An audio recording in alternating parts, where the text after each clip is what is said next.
Hello friends, आज हम start करने वाले हैं 11th क्लास मैथ। तो ये हमारी 11th क्लास की फर्स्ट वीडियो होने वाली है। अब तक हम 10th और 12th को पढ़ा रहे थे, लेकिन 11th क्लास की बच्चे ने गई तो उसकी डिमांड पे हम क्या है 11th क्लास की क्लास स्टार्ट कर रहे हैं। सबसे पहला चैप्टर जो है वो है साइड यानी कि समुच्चय। तो समुच्चय क्या होता है कि well defined collection of a well-defined collection of things or elements। यानी कि हम कहेंगे किसी भी अवयवों के वेल डिफाइंड वस्तु या अवयवों के सुपरिभाषित संग्रह को समुच्चय कहते हैं। क्या कहते हैं? समुच्चय कहते हैं। ये well defined collection of things या ऑफ एलिमेंट्स यानी कि अवयव और वस्तुओं के सुपरिभाषित संग्रह को हम क्या कहते हैं? समुच्चय कहते हैं। अब सुपरिभाषित संग्रह एक वर्ड आया, सुपरिभाषित।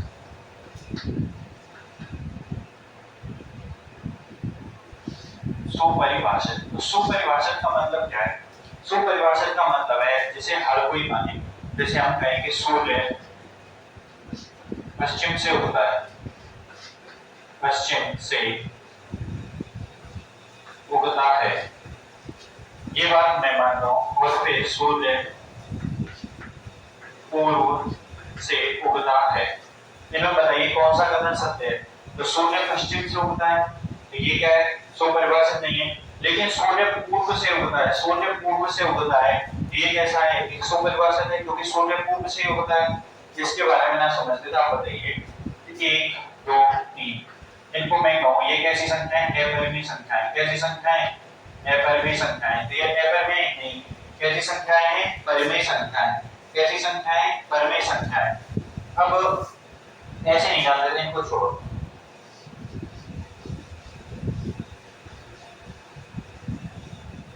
अंग्रेजी वर्णमाला में, किसमें? अंग्रेजी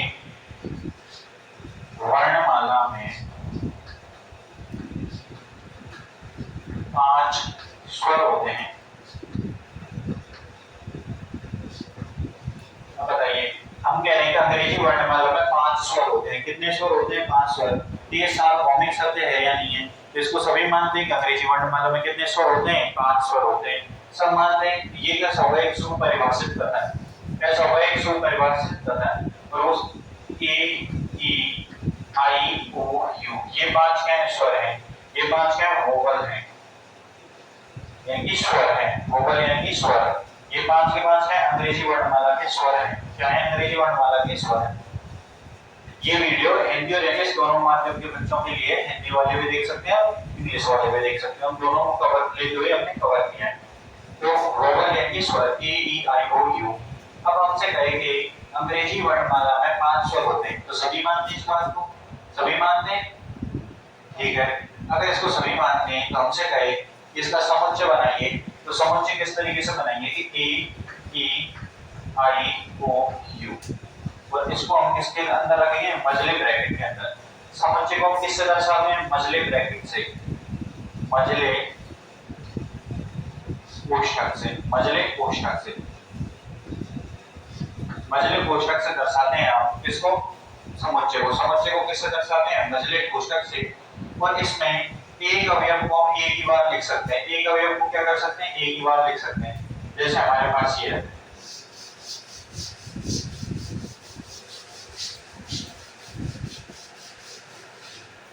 हमसे कहे एस, क्या वर्ड है? स्कूल। कौन सा वर्ड है? स्कूल। हमसे कहे कि स्कूल जो है इसको किस में कन्वर्ट करो? इसको समुच्चय में लिखिए। यानी स्कूल जो है इसको समुच्चय रूप में लिखिए।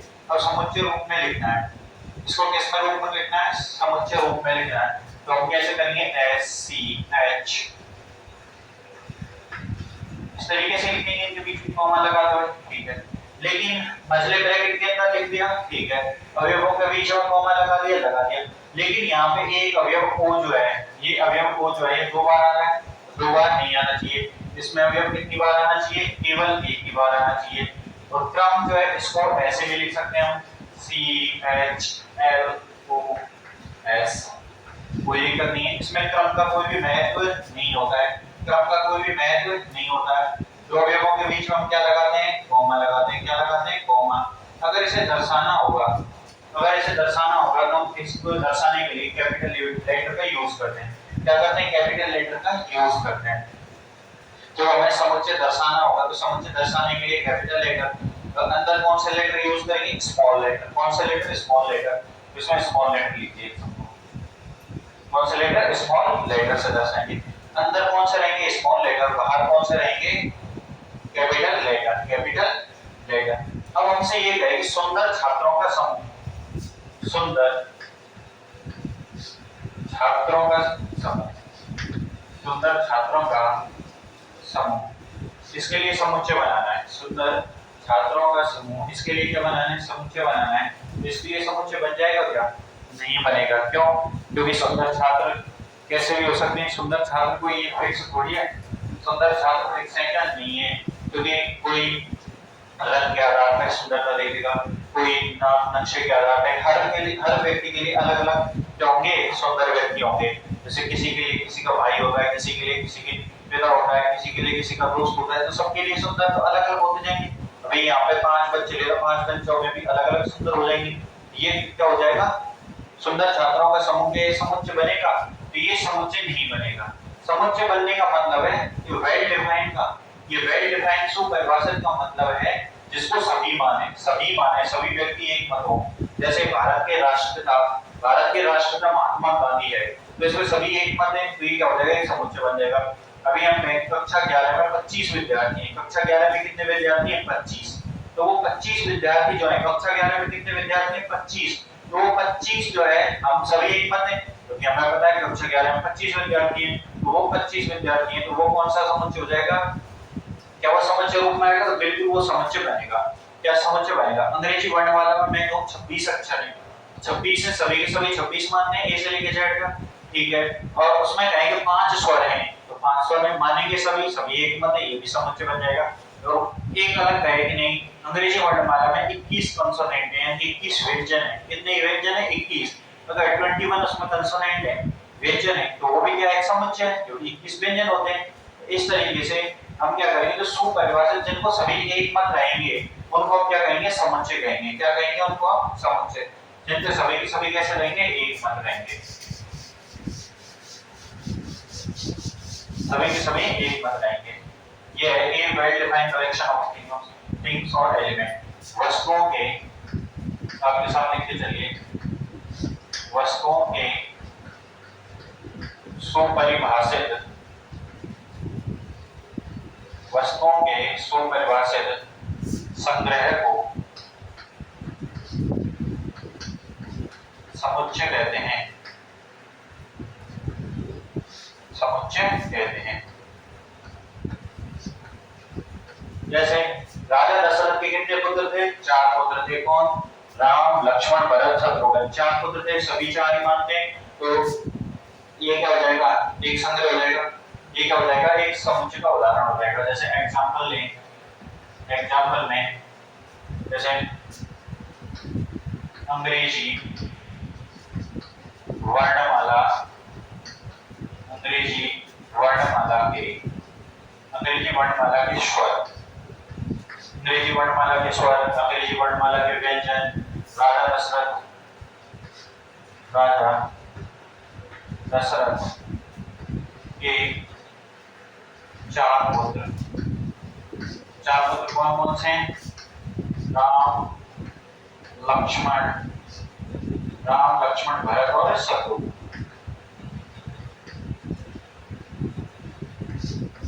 ये क्या थे, राजा दशरथ के 4 पुत्र थे, ठीक है। ये किसके अंदर आएंगे, ये सभी के सभी किसके अंदर आएंगे, समुच्चय के अंदर आएंगे। क्या ये समुच्चय के अंदर, यहाँ नोट डाल के, सुंदर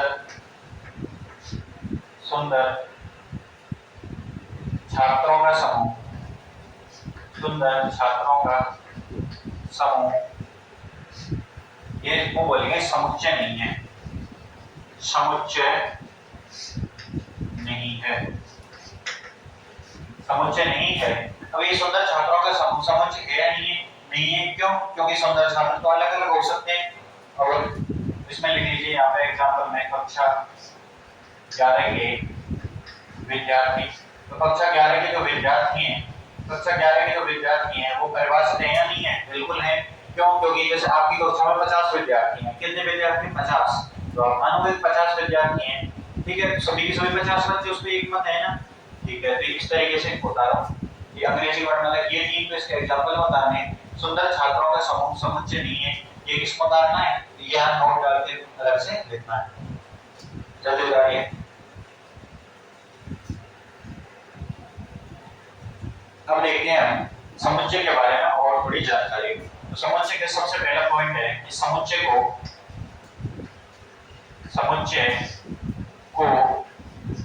मझले ब्रैकेट के अंदर रखते हैं। मझले कोष्ठक मिड ब्रैकेट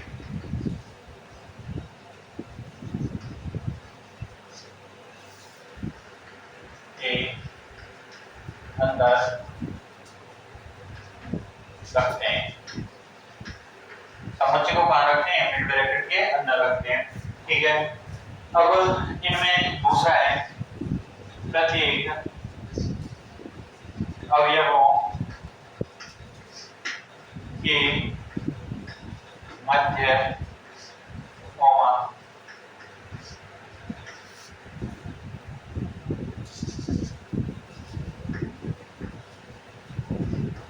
कॉमा लगाते हैं। हर जितने भी उसमें क्या होंगे, उसमें अवयव होंगे, तो हर एक अवयव के बाद में हम क्या लगाएंगे? कॉमा लगाएंगे। और फिर एक अवयव जो है, एक अवयव केवल एक ही बार लिखते हैं। एक अवयव को कितनी बार लिखते हैं? एक ही बार लिखते हैं। जैसे ये लिखा है, जैसे SCHOOL स्कूल है, स्कूल को हम जब इसमें लिखेंगे SCHOOL इस तरीके से लिख देंगे। लास्ट में क्या जाएगा यहाँ पे? मझला ब्रैकेट, ठीक है। ये हो गया स्कूल। फिर चौथे नंबर देखिए, अवयव जो होते हैं, अवयवों के क्रम का महत्व नहीं होता। अवयवों के क्रम का महत्व नहीं होता।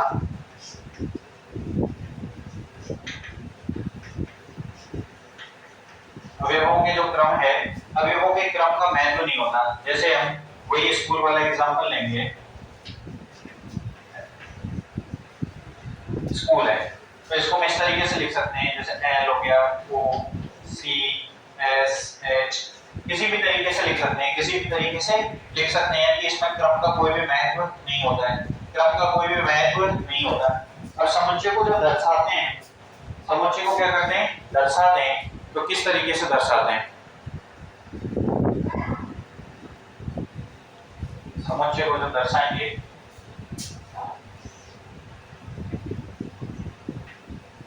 समुच्चय को अंग्रेजी वर्णमाला के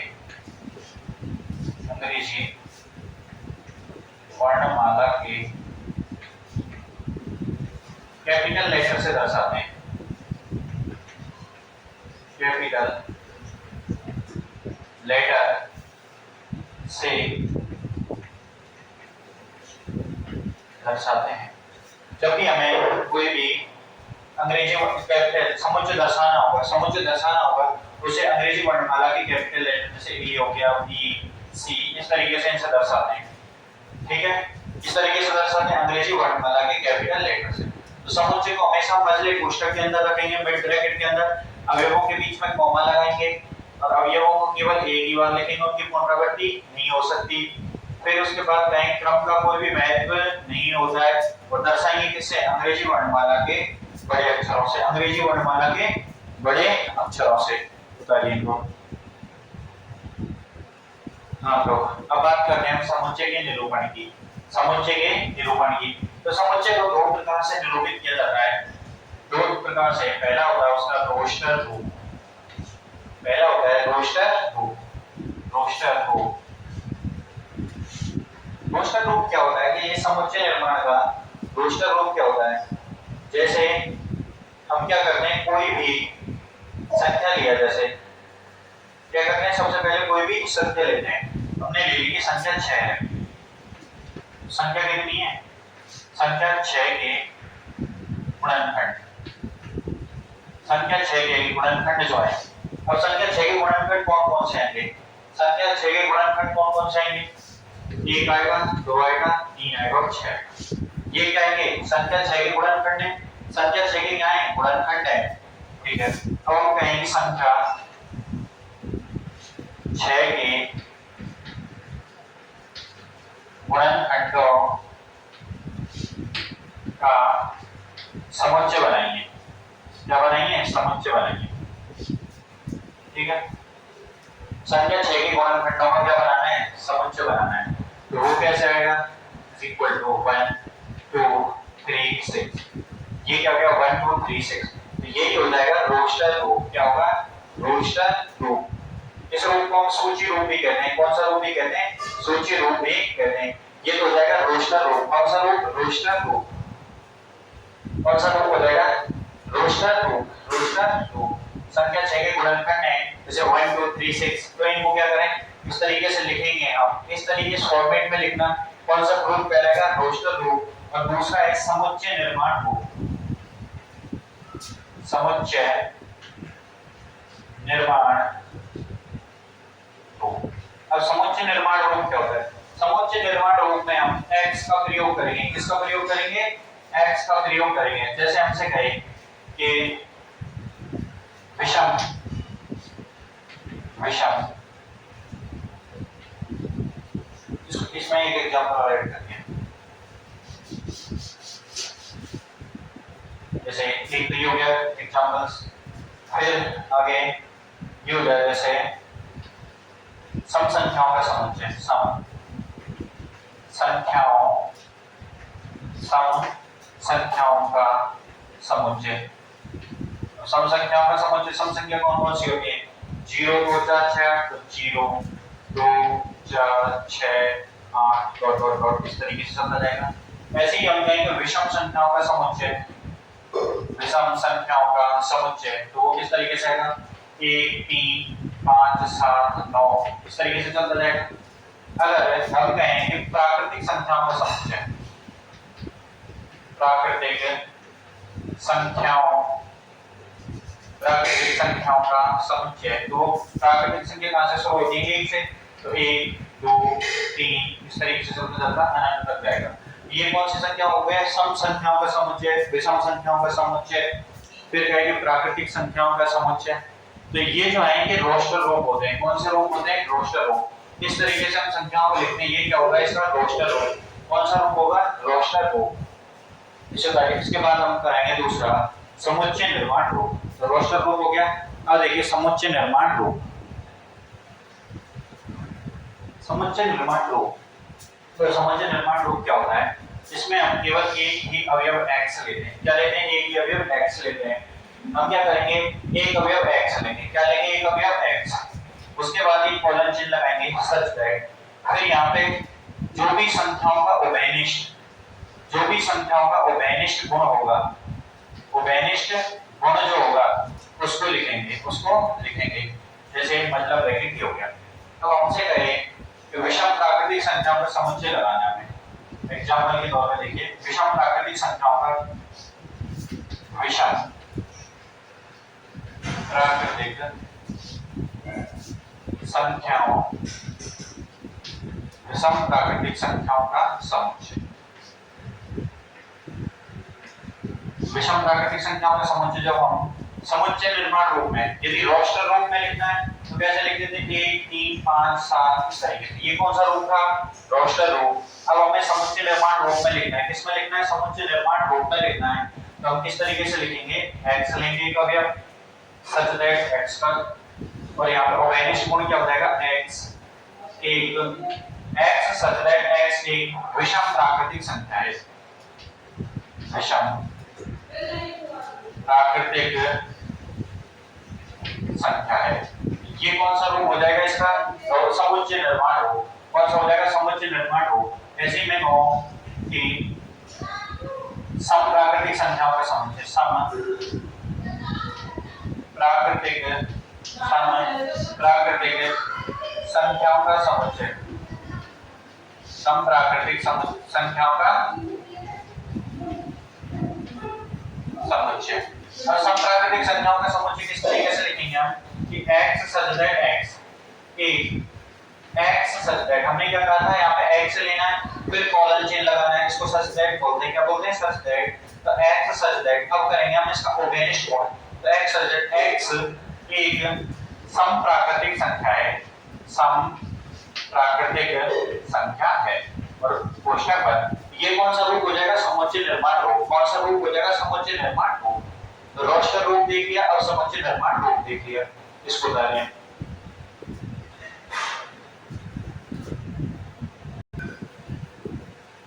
अब समुच्चय के बारे में और जानकारी देते हैं।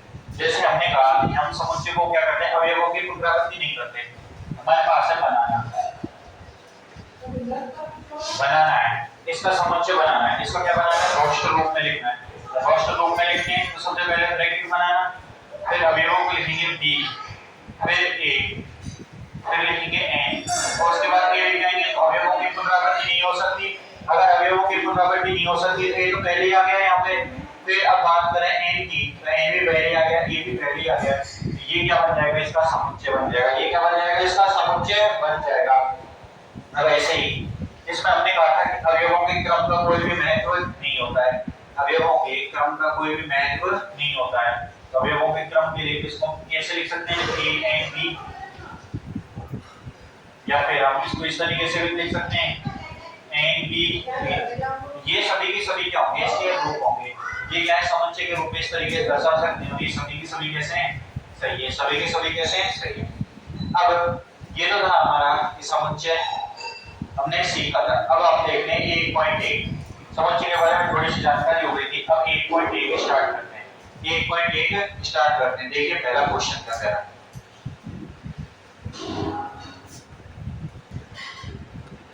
देखिए अब 1.1 में पहला क्वेश्चन कह रहा है, बताइए निम्नलिखित में से कौन से समुच्चय हैं? कौन कौन से समुच्चय हैं? तो इसमें पहला कह रहा है हमसे कि जे अक्षर से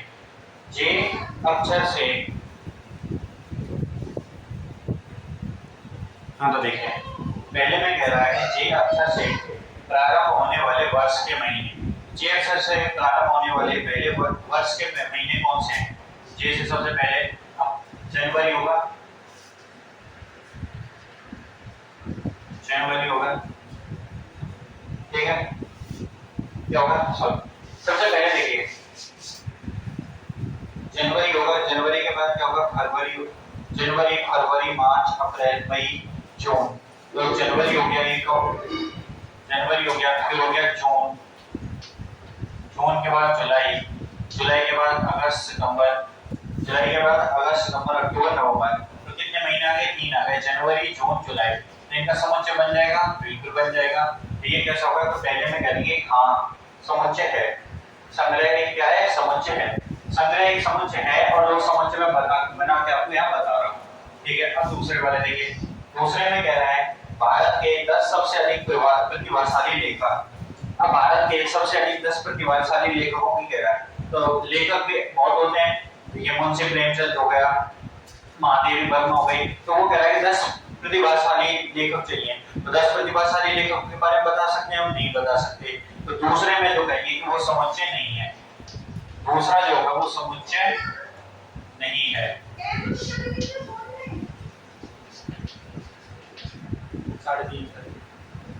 समुच्चय नहीं है। अब बात करते हैं तीसरे नंबर पे। तीसरे नंबर में कह रहा है विश्व के सर्वश्रेष्ठ 11 बल्लेबाज।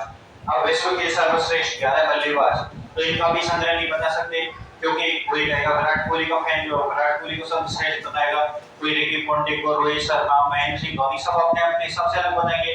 तो क्या 11 बल्लेबाजों का समुच्चय जो है वो भी समुच्चय नहीं है, सर्वश्रेष्ठ बल्लेबाजों का। अब कह रहा है आपकी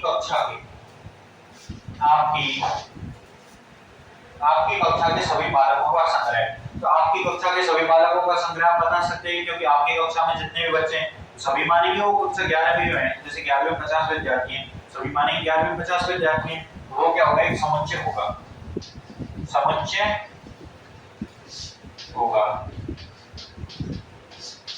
अब बात करें 5वें नंबर की, तो 5वें नंबर पे क्या है, 100 से कम सभी प्राकृतिक संख्याओं का संग्रह। तो 1 से लेकर 99 तक सभी प्राकृतिक संख्याएं, सभी उनको मानते हैं, 100 से कम है, ये भी क्या होगा, समुच्चय होगा। बात करें 6 नंबर की, उसमें कह रहा है लेखक प्रेमचंद द्वारा लिखित उपन्यास होगा। अब लेखक प्रेमचंद ने जो उपन्यास लिखे हैं उनके बारे में हम बता सकते हैं, क्योंकि उनका हमें लेखक पता है, लेखक कौन है, प्रेमचंद है, और प्रेमचंद तो सभी मानते हैं प्रेमचंद की लिखी हुई उपन्यास है, वो भी क्या होगा, एक समुच्चय होगा। अब बात करते हैं 7वें नंबर पे। 7वें नंबर पे दिया है सभी समपूर्णांकों का संग्रह। तो सभी समपूर्णांकों का संग्रह भी समुच्चय होगा। क्यों? क्योंकि समपूर्णांक जो होते हैं उनको सभी मानते हैं समपूर्णांकों को, तो सभी समपूर्णांकों का समुच्चय भी क्या होगा, एक पूर्णांकों का संग्रह क्या हो जाएगा, एक समुच्चय हो जाएगा। अब बात करें इसी अध्याय में आने वाले प्रश्न, इसी अध्याय में आने वाले प्रश्न, तो इसी अध्याय में आने वाले प्रश्न जो हैं कि इसमें 10 प्रश्न आएंगे, 20 प्रश्न आएंगे, वो सभी फिक्स है, पता है, ये बुक में लिखे हुए हैं 15 प्रश्न है, 20 प्रश्न है, वो सभी के सभी फिक्स है, फिक्स है, तो वो क्या होगा, एक समुच्चय होगा, ये भी एक समुच्चय होगा। अब बात करते हैं 9 नंबर की, उसमें क्या है, विश्व के सबसे अधिक खतरनाक जानवरों का संग्रह। अब विश्व के सबसे अधिक खतरनाक जानवरों का संग्रह कोई बता सकता है? कोई कहेगा कि शेर है, तेंदुआ है, कोई कहेगा कि लकड़बग्घा, जो भी है सब अपने अपने हिसाब से अलग अलग मानेंगे। बताइए क्या ये संग्रह जो है समुच्चय होगा? तो ये समुच्चय नहीं होगा, समुच्चय नहीं होगा। खतरनाक जानवरों वाला समुच्चय होगा नहीं होगा। ये था आपका पहला कि जे से 6 वर्ड से शुरू होने वाले महीनों के नाम। तो जे से 3 महीने जनवरी जून जुलाई, जनवरी जून जुलाई, और इन तीनों को हमने मान लिया। फिर दूसरे नंबर पे हमसे कहा था कि 10 सबसे अधिक प्रतिभाशाली लेखक। लेखकों के बारे में हम नहीं बता सकते सबसे अधिक प्रतिभाशाली, क्योंकि सभी उस पे एक मत नहीं होंगे। इसमें तो सभी एक मत है ना, पूरे जितने भी वर्ल्ड जो है सबके सभी 12 महीने मानते हैं, 12 में से 3 ही है जो जैसे सब होते हैं। ठीक है, अब लेखकों की कहे तो लेखक तो सभी अपने अपने हिसाब से अलग अलग प्रतिभाशाली हो सकते हैं। फिर हमसे कहे कि 11 सर्वश्रेष्ठ बल्लेबाज, तो सभी के ओपिनियन अलग अलग होंगे, इसमें ओपिनियन अलग अलग होंगे, तो इसको भी समुच्चय नहीं होगा।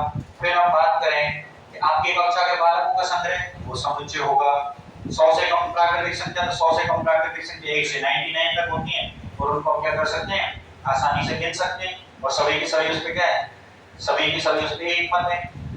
फिर उसके बाद कहे लेखक प्रेमचंद द्वारा, कोई पर्टिकुलर लेखक दे दे, उसके द्वारा कहेंगे इस लेखक द्वारा लिखे गए, इस लेखक द्वारा लिखे गए उपन्यासों को बताइए, कविता रचनाएं बताइए, उस लेखक द्वारा लिखी गई रचनाएं हम बता सकते हैं। फिर उसके बाद कहे सभी समपूर्णांकों का, समपूर्णांक होते हैं 0, 2, 4, 6, 8, सभी एक मत है, बिल्कुल। फिर इस अध्याय में आने वाले प्रश्न, तो इस अध्याय में आने वाले प्रश्न भी फिक्स हैं। और लास्ट में हमसे कहा था विश्व के सबसे अधिक खतरनाक जानवरों का समुच्चय, तो उसके बारे में हम नहीं बता सकते कौन कौन से जानवर कितने खतरनाक हैं। तो आज रखते हैं यहीं तक, आगे स्टार्ट करेंगे क्वेश्चन नंबर 2 से।